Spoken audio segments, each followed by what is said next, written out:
Hi everyone. Today I'm going to talk about a couple different things. The first one I'm going to talk about is one of the lokas that exist and that I've talked about in one of my other videos. This one, I believe, was on the subject of the fairy kingdom, as I call one of the lokas I experienced at the time of enlightenment. So, during enlightenment, I've discussed this in other videos. You experience many lokas, right? Many past lives lokas. And talking about lokas, there are two I wanted to focus on today. One of them is talk a little bit more about the fairy kingdom loka, or what you could call as one of the energy lokas, energy being lokas. And then you also have another similar loka, but that is actually different, which is the energy grid loka, basically. Okay, so um, let's start with the first one. So what I wanted to talk about specifically, and I do invite you to listen to this video I've done in the past. On the Fairy Kingdom, one of the first videos that was posted on this channel. What I want to talk about is the stream, basically the divine stream of life, okay, the divine energy that as a center in the fairy kingdom loka, the center, the king of the kingdom with your kingdom all around you, okay, in the darkness, and you have different stages in your being. So one of the stages you have is um, a downloading stage where you download the information from the divine and the divine stream, basically the energies that gives power to everything, to life, the divine energy. Okay, so you download it into yourself from above, coming down as a stream, and then you store it in your heart at that loka. Okay, so that's first stage of activity. Okay, we call it meditation stage, if you will. Okay, the next stage is movement stage. Okay, this is the stage where the king or the center turns, basically, and distributes the energy that's stored in his heart to the fairy kingdom that's around him, basically. Okay, and all the stories that exist within story houses and all these things. So those are your two steps, basically, at that level. And then you have the step also.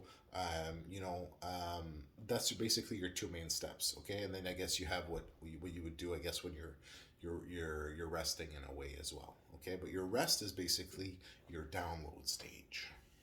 Okay, of the divine stream. So, from a meditation perspective, okay, and I think that for someone who's really attempting to push through, to push forward, in their meditation, their achievements, okay, and to reach enlightenment, and even after enlightenment, to continue meditating and practicing to manifest your enlightenment in the world and basically absorb your enlightenment, okay, process it basically within yourself, okay, make sense of it basically, okay, in a sense,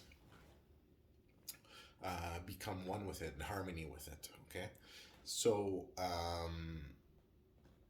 if you can think about those two steps, okay, you know I've talked about how at that loka, that's the loka symbolically where the fairies that have wings, that fly near the kingdom, put the fairy wool on top of the king, the blind as eyes, to capture all the energy.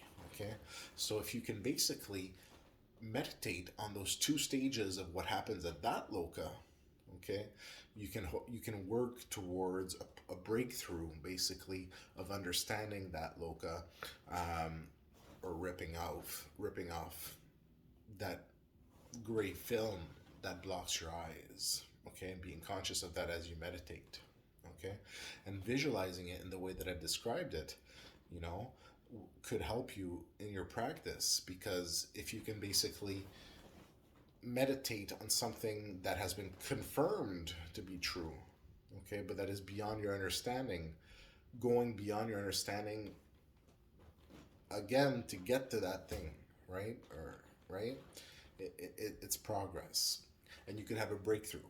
And if you have a breakthrough, maybe that film or that veil will slip for you as well, and you'll become enlightened as well. Okay, so think about those two stages. Meditate on those two stages. Okay, the downloading. Okay, And when I say meditate, you can do that in many different ways. Okay. And then also the movement distributing from the heart. Okay. And once you get an understanding of what's happening at that loka, then you can start working on that level of that loka consciously as well. Okay, because you can work at different levels at different lokas to impact on other lokas as you understand how they interrelate, or basically intertwine one within the other for intertwining lokas.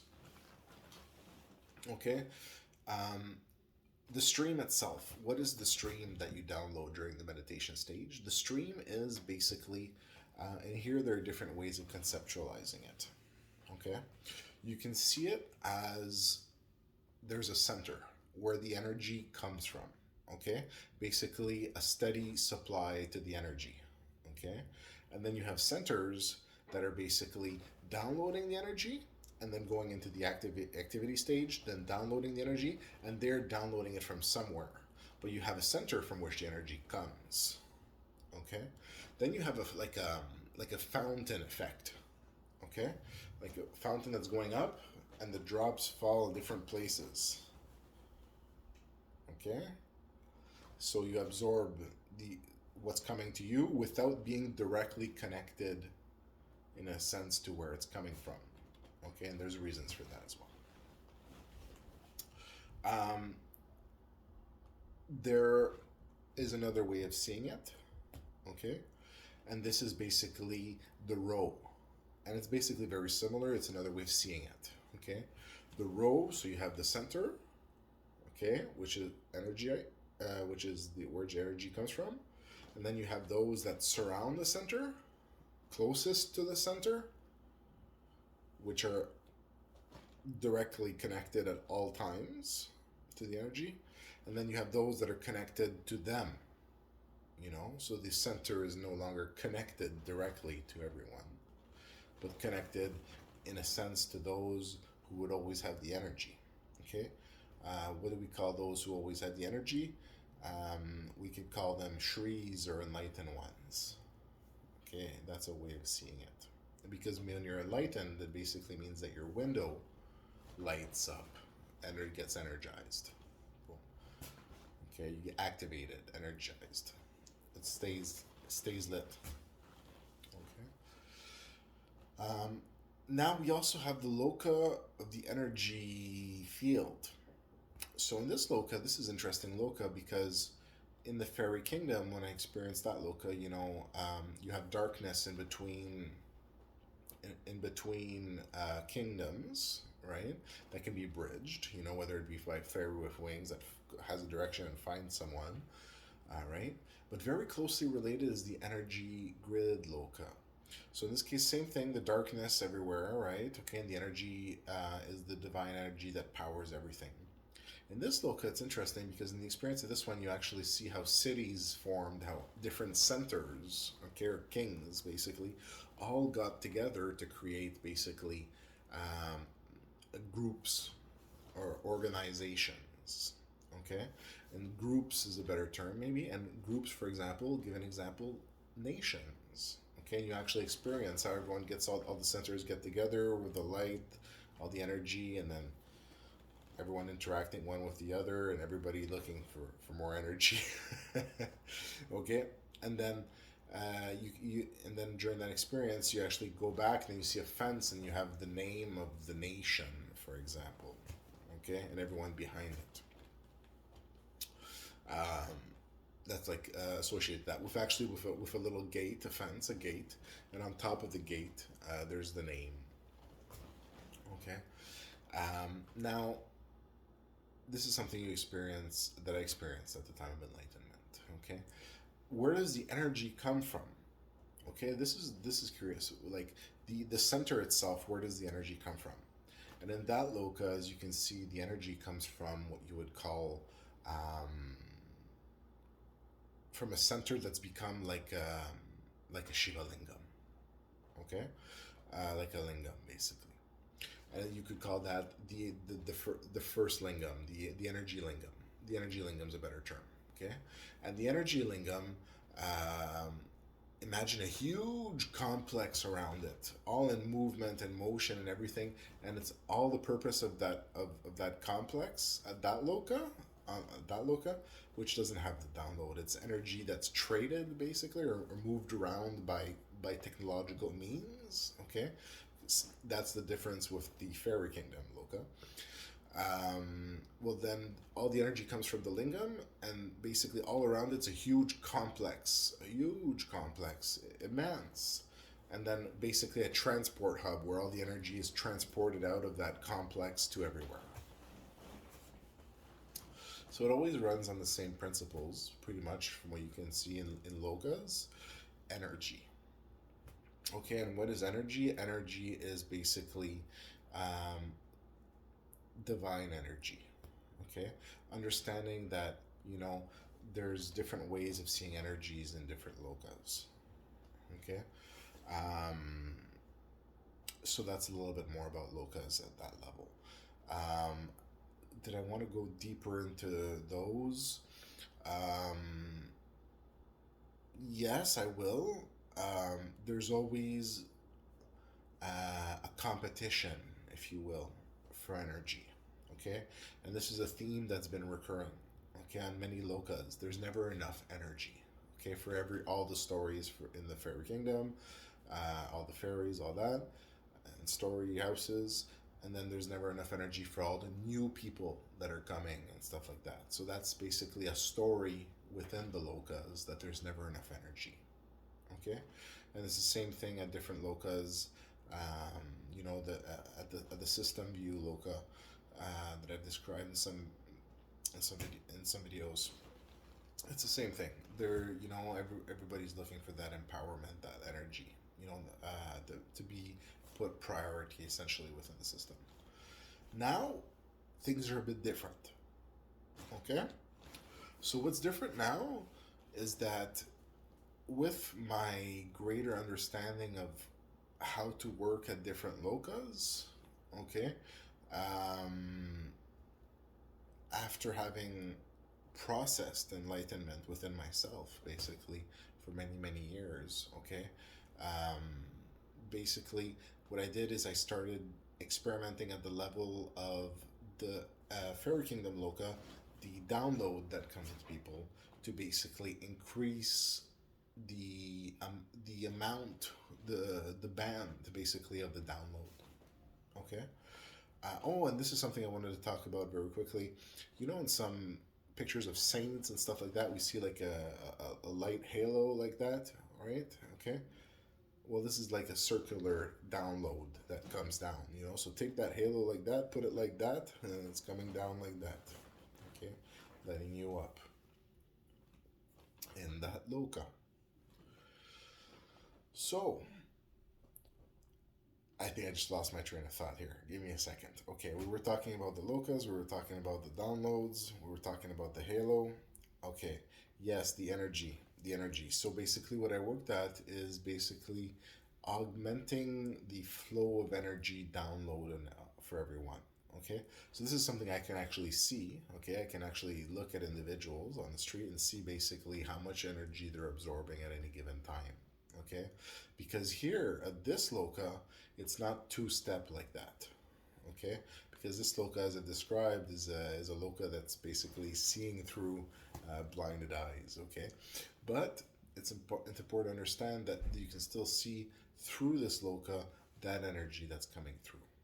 Okay, so remember to meditate on those two steps if you want to meditate on the fairy kingdom, to basically try to push forward in your understanding of what you don't know, basically, and that can unlock the whole process of discovery for you within yourself. Okay, so the download. So yeah, so I worked on that level. So now I can visually see that everybody has enough energy. Okay, everybody I see, everybody I cross, everything it's been worked on at the system level. Okay, I create an opening into the system control panels. Okay, I make the modification. So now everything's great. Now what I noticed is people are not absorbing all that's being offered. Okay, so as some have discussed in the past, that in the temple there's zones of transformations, kshatrams. Okay, in the body's a zone of transformation as well, but temples are, and there's energy that you can download there, basically absorb.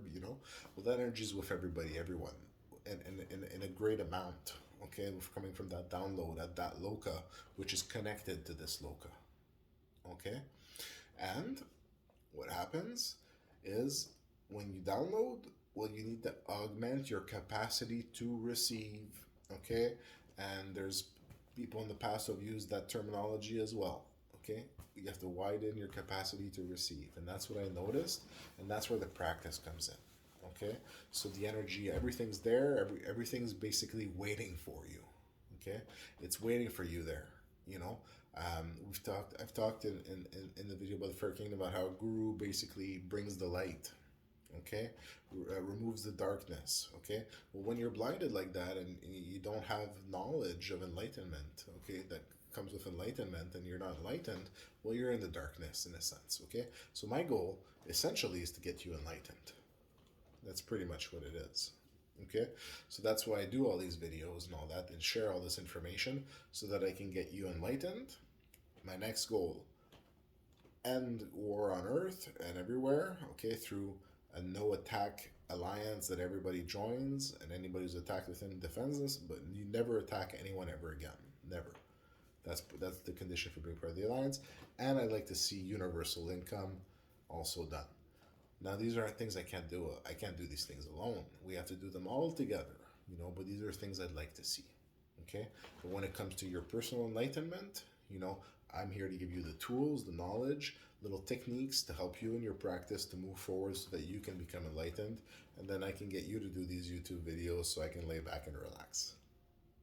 Okay? Just kidding around a little bit there. So thanks for listening. This short talk basically on two different lokas: the energy grid loka, where you have the lingam with the huge complex that distributes the energy to everyone, where you have basically everybody, all the energy centers that are regrouped in groups basically, and then they all have their name, right? So one of the parts of being a Shri is you hold the pen, if you will, right? Okay, you can work at the level of the words, right? Okay, you can basically augment, develop, or limit development, or augment development of specific words and their association to other words, and basically the groupings of words that all connect one to the other. Okay, so you can talk to the word, and right at the level of system code, and you say you're going to be reduced. Okay, so that's why you see basically for groupings like that, for someone like me would see the name of the grouping on the door, so in case I want to work at that level. Okay, and there's nothing worse in those lokas basically, which are connected to these lokas. So if you have a nation that does well here, it's doing well there, vice versa as well. Okay. And at that loka, one of the last things you want to see, for example, is getting your access to the energy cut off, because then it becomes vicious in there. Okay?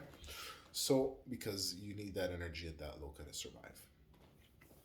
Okay, and all the lokas are like that with the energy at that point. Okay?